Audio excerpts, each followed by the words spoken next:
Good morning, beautiful people. Welcome to Social Media Trends on the Weekend Show. My name is Aisha B. And today I'm very overwhelmed right now. I'm glad to be back on your screens, glad to be here this morning. But this time around, I'm not going to be showing you the song of the week as usual. Sorry to disappoint you all at home, but we'll be having a conversation that still matters, one that we're able to share stories through.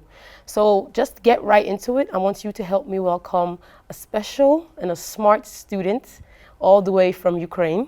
Welcome, Fatima. Good morning. Good morning. How are you doing? I'm okay, thank you. Great. Trying. All right. So as we all know what's been going on with the invasion of Ukraine, it's all over the news and of course trending on social media. So we're here this morning to hear your story. You know, what's your experience on your way back home to Nigeria? You were a medical student in a university in Ukraine? Yes, I studied at Zaporizhia State Medical University. Yes. So we're just here to find out how you got back home. Because we all know that you were in Ukraine when the invasion started and all the craziness and chaos hit home. So can you go and just explain the moment when you realized that you had to leave? It was really impromptu. Actually, a lot of us decided that we were just going to wait it out until the war end. But one morning, a lot of students decided to head towards the west, Poland or Hungary. Just like that. Just like that. And you don't want to be the only person left behind. So a lot of Nigerians from my school, I think at least 90% decided to go that day. And that's when I decided I had to go, 5 a.m. in the morning. That was going to be my next question, literally. What time, what city were you in when this happened? Because you said 5 a.m. So what city? How far was it from, I think it's Kyiv or so. Where was it that the invasion first started at? Well, the first bombs or the first attacks were in two cities, Kyiv and Kharkiv. I was in Zaporizhia. I live 6 hours away from Kyiv by car, and from Kharkiv, I think 4 hours. I'm not too sure, but I live on the east side of Ukraine, or I used to live, I guess. But I remember before that fateful day, if you can remember the dates, that time you woke up at 5 a.m., there's been news and so many stories, about this supposedly happening. Why didn't you prepare sooner? Why didn't you come back home when there was still a chance? Well, a lot of us were being optimistic, and I don't want to push the blame on anyone, but, we're all a little bit responsible. School, our university was being very difficult. They told us that if we leave, we'll be responsible for our absences. Wow. We have to come back for our complexes. And, in our university, maybe in all universities in Ukraine, you have to pay a fee for every missed class.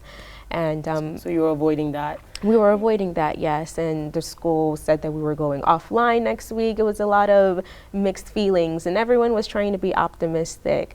I really don't want to blame anyone, but I think everyone is a little bit responsible. And Definitely. At the end of the day, we can't predict the future. Exactly. So we just tried. I like that you said that you've been optimistic, and you've used that word at least twice now. Yeah. So I want to ask you, what kept you going? At what point did it seem you were going to make it out? Like, I know you were on a road journey over at least maybe 20 hours from Ukraine into Hungary. I can't imagine how many cities you passed by. Was it a train or was it a car? Well, the first journey was a 24-hour escape train. I call it the escape train because literally everyone was trying to get on this train, and it was very cramped. The cabin for 4 people had 12 people in it. People were sitting in the aisles. People were sitting by the bathroom. Anywhere they can find space. Anywhere you could find space. So first 24-hour escape train to get to Lviv, and then from there you're at this train station, and that's when you actually feel really scared because you see so many people. It's so crowded. I was with a group of students, and if you just turn your head for 1 second, you can lose sight of them. It was anyway, and then a 6-hour train journey again, and then a 20-hour bus journey. Another 20-hour bus journey. Yeah, so it was. Wow. Talking about the students, you said, I'm going to ask you about your strategy. That means maybe that would have been the strategy you used. Like you said, you were with a group of students. Why not a family, strangers? So what strategy did you use?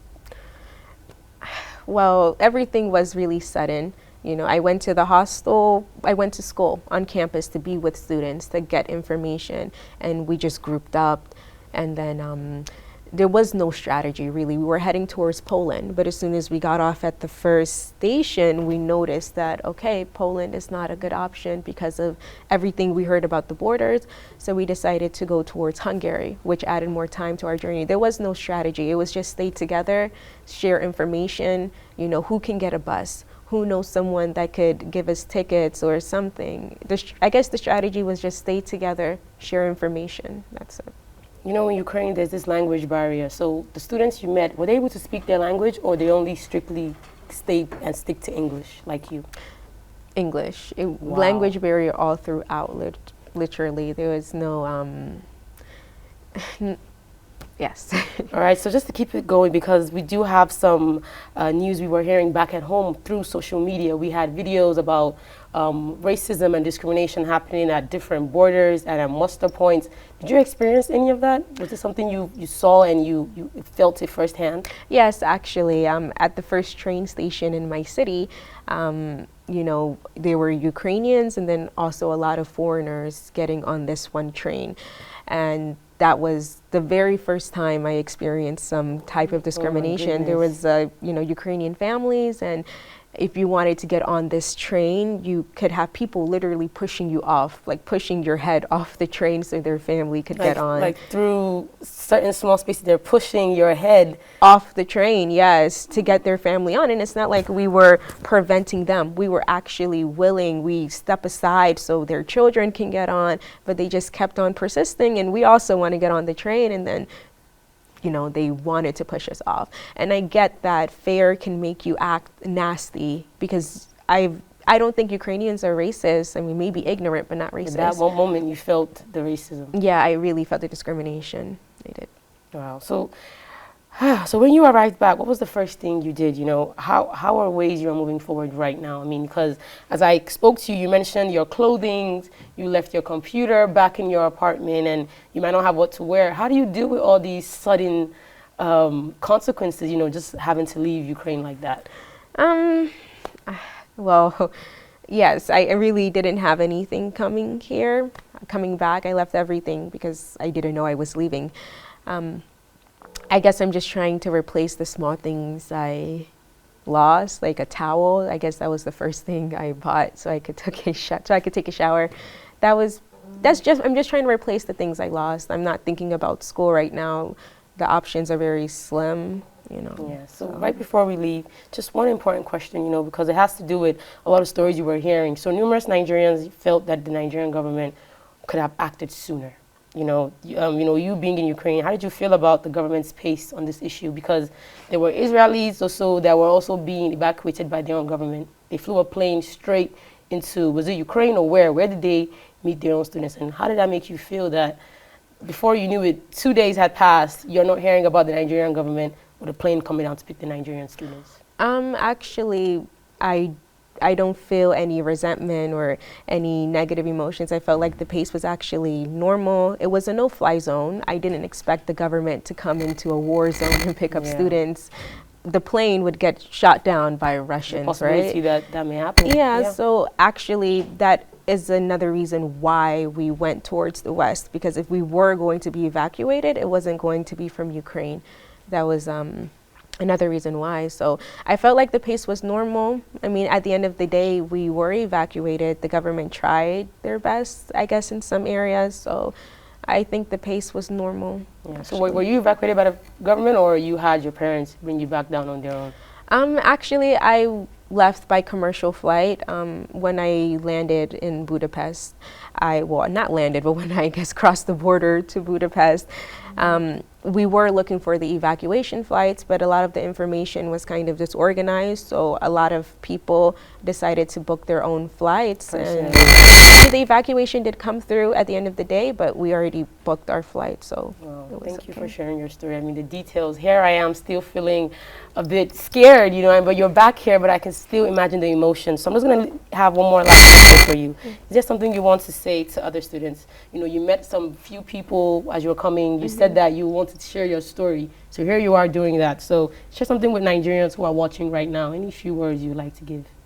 Yes, I would just really like to say, don't blame yourself, and be positive and keep fighting. You know, the moment you give up or you stop fighting, that's when you really lose. No one could have seen this coming, actually. Even if you left a month ahead of time, you would still be wondering what's next with your life. If you're a fifth-year student like me and you only have one more year left, I know it could be very daunting and scary about what's next. Do I have to start over? But I guess the least that we can do is be optimistic. Exactly. And Optimistic once again. That's like the fourth time you're saying this. Thank you so much, Fatima. It was a pleasure having you. And I hope I've been able to clear some doubts for those of us at home, and so many controversial stories that have been all over social media and making trends. So thank you all for watching. Don't forget to follow us at The Weekend Show NG on Twitter and on Instagram. And follow me at Aisha B. See you next week.